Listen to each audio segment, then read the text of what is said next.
Hello guys and welcome to my YouTube channel. तो आज मैं आपको सॉल्व कराने वाली हूँ यूनिट एंड मेजरमेंट का एक प्रॉब्लम जो कि जेई 2025 अटेम्प्ट जनवरी वाले में आया हुआ है। तो हमारा जो प्रॉब्लम है हमें उसमें यहाँ पर लिस्ट 1 जो है उसमें क्वांटिटीज़ दी हैं, उनको उनके डायमेंशन से हम मैच करना है जो कि लिस्ट 2 में दिया हुआ है। तो सबसे पहला जो है हमारा वो है परमिबिलिटी ऑफ फ्री स्पेस। तो परमिबिलिटी ऑफ फ्री स्पेस निकालने के लिए हम वायु-सैवर्ट लॉ जो होता है उसको यूज कर सकते हैं, जो कि होता है V=μ0I delta L sin theta upon 4πr²। But यहाँ पर यदि हमें परमिबिलिटी ऑफ फ्री स्पेस की डायमेंशन निकालनी है तो उससे पहले हमें मैग्नेटिक फील्ड की डायमेंशन पता होनी चाहिए।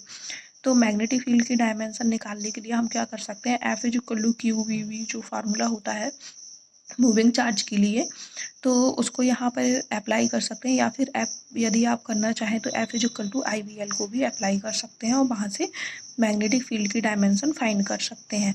तो यहाँ पर हमें जो V होगा वो हमारा F/QV के इक्वल होगा, और यहाँ पर हम फोर्स की डायमेंशन, चार्ज की डायमेंशन और यहाँ पर वेलोसिटी की डायमेंशन पुट कर देंगे। तो इसको सॉल्व करने के बाद हमें मिलेगा ma-1 t-2, या फिर हम इसे m(t-2 a-1) भी लिख सकते हैं, जो कि लिस्ट 2 के सेकंड में दिया हुआ है और मैग्नेटिक फील्ड के सामने ही है। अब हम यहाँ पर मैग्नेटिक फील्ड की डायमेंशन तो हमें मिल चुकी है, अगर हमें परमिबिलिटी ऑफ फ्री स्पेस की डायमेंशन निकालनी है तो हम इसमें इसको पुट कर देंगे। तो इन सभी की डायमेंशन, करंट की डायमेंशन जो कि सिंपली एम्पियर ए होता है, ए से रिप्रेजेंट करते हैं, और यहाँ पर लेंथ जो होगा उसे एल से रिप्रेजेंट करते हैं उसकी डायमेंशन को।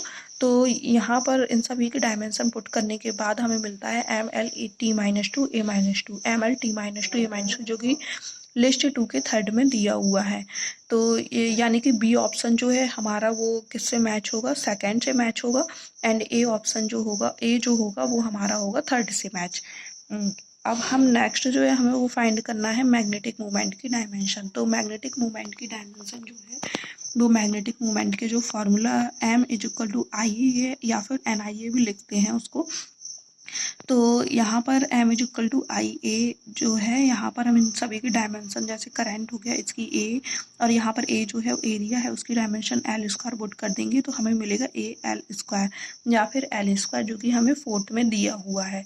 तो यानी कि जो C यहाँ लिस्ट 1 का जो C है उसे हम लिस्ट 2 के फोर्थ से मैच करेंगे।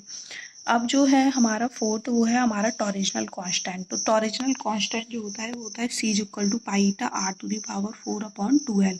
यहाँ पर जो ये r जो है वो तो रेडियस है और इसकी डायमेंशन लेंथ ही होगी। L जो है वो भी लेंथ को ही रिप्रेजेंट कर रहा है, तो इसकी डायमेंशन L के ही इक्वल होगी। अब यहाँ पर जो ईटा है, ईटा क्या है, ईटा है हमारा मॉडुलस ऑफ रिजिडिटी।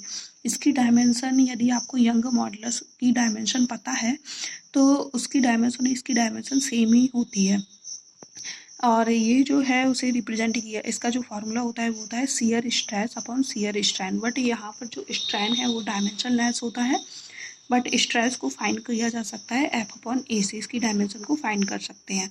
तो यहाँ पर F/A इसका जो फार्मूला होगा मॉडुलस ऑफ रिजिडिटी का, या फिर रिजिडिटी मॉडुलस का। तो F की डायमेंशन जो होगी ML(T-2 A जो है वो एरिया को रिप्रेजेंट कर रहा है, तो इसकी डायमेंशन होगी L², और इसको सॉल्व करने के बाद हमें जो मॉडुलस ऑफ रिजिडिटी होगी उसकी डायमेंशन मिलेगी ML-1 T-2। अब हमें इसकी डायमेंशन मिल चुकी है, तो सिंपली हमें टॉरिजनल कांस्टेंट फाइंड करने के लिए इसकी डायमेंशन इसमें पुट कर देंगे। डायमेंशन इन सभी की पुट करने के बाद हमें मिलता है, सॉल्व करने के बाद ML²T-2 जो कि लिस्ट 2 के फर्स्ट में दिया हुआ है।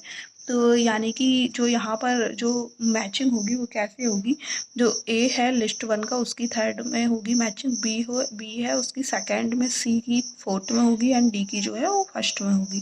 तो इस तरीके से इसको यहाँ पर मैच किया जा सकता है। Thank you very much. Please like, share and subscribe my YouTube channel for further updates.